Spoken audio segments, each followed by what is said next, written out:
Kwa kweli usajili uliopita Engineer Hersi alikuwa ni kuli ambaye hakutaka kutushwa mzigo.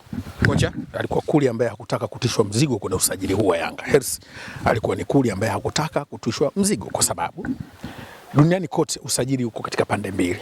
Kuna usajili unaoratibiwa na benchi la ufundi na kupeleka taarifa kwenye idara ya ufundi.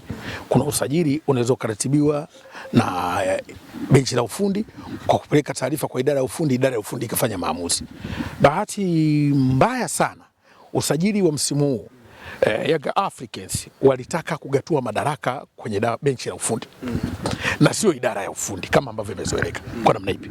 Nafuta kumbuka huu mwaka kuanzia mwezi wa 7 kulikuwa na hekaheka nyingi sana za shughuli za ushiriki wa viongozi wa Young Africans. Walikuwa wameingia kwenye nyakati kutaka uongozi, nafikiri kumbuka wa kisiasa na nini. Sasa kwa kuona hilo wakaona hapana, mambo ya kufanya kazi wenyewe kwa mikono yote miwili, hebu tujaribu kuzigawa, tu decentralize. Tuache nafasi kila idara ifanye kazi yake kwa ufanisi bila kuingilia majukumu. Ilikuwa usajili unafanyika kutoka benchi la ufundi kwenda kwenye idara ya utawala ya ufundi. Sasa nini ambacho kinatokea? Kinatokea kuna ushirikishwaji wa wazi kwenye kila hatua. Usajili huu jukumu lote walimwachia Romain Folz.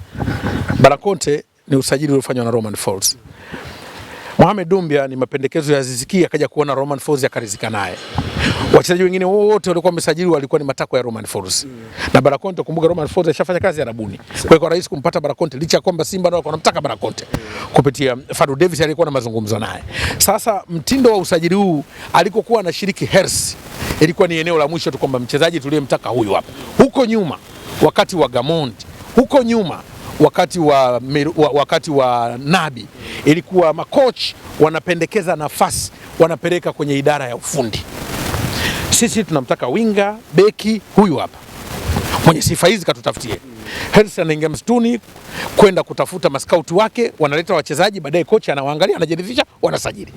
Sasa faida ya usajili wa namna ile ilikuwa ni attention to details.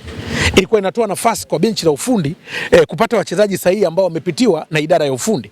Maana yake wanakuwa wanafuatilia kila kitu. Sasa usajili huu uliachwa kwa Romain Folz peke yake.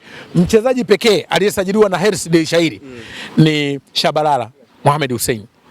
Kwa sababu Romain Folz katika wachezaji 12 wa kimataifa baada ya kusajili alitaka kupata beki wa kimataifa mbadala baada ya kuona Kibabage anaondoka. Beki gani? Boka yupo mbadala nani? Akamwambia basi niletewe beki wa kiwango cha kimataifa. Sasa tayari kulikuwa na wachezaji 12 kwenye kikosi cha Young Africans wote wa kimataifa. Akamwambia kwa mchezaji mwenye sifa za kimataifa ni huyu hapa ambaye ni Mohamed Hussein. Basi akajiridhisha kufuatia profile yake akaona ni mchezaji anayefaa.